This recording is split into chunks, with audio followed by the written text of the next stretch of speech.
Daniel, Hanania, Michaël et Azaria étaient 4 hommes dans le royaume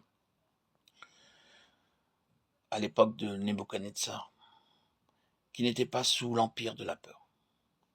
Ils ne connaissaient pas encore le rêve du roi Nebuchadnezzar ni sa signification, mais ils avaient la conviction que le Seigneur leur viendrait sûrement en aide au moment opportun. Considérant la situation, le décret du roi avait été proclamé publiquement. Les exécuteurs de la sentence cherchaient Daniel et ses amis pour les mener à la mort. Et pourtant, ces 4 jeunes gens ne manifestaient aucun signe de peur. Ceci est une marque distinctive des vainqueurs. Ils n'auront aucune crainte. Quoi qu'il advienne, nous devrions constamment nous souvenir que le Seigneur est fidèle, qu'il protégera les siens et prendra soin d'eux.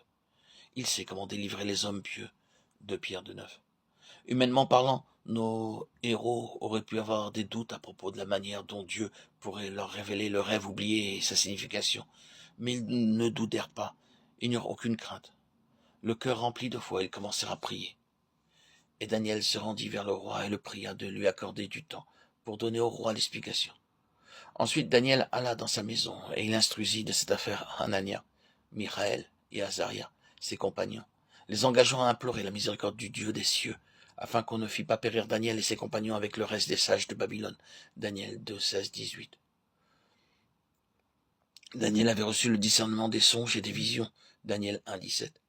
Il était l'instrument choisi par Dieu pour lever le voile.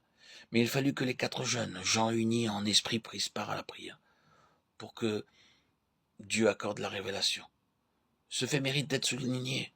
Pour devenir vainqueur, il faut que vous appreniez à être solidaire de vos compagnons dans la foi. Il ne s'agit pas de vivre à l'écart, de rester seul. À cet égard, il y a beaucoup de personnes qui sont dans l'erreur. Elles deviennent indépendantes dans leur vie, leur habitude et leur ministère.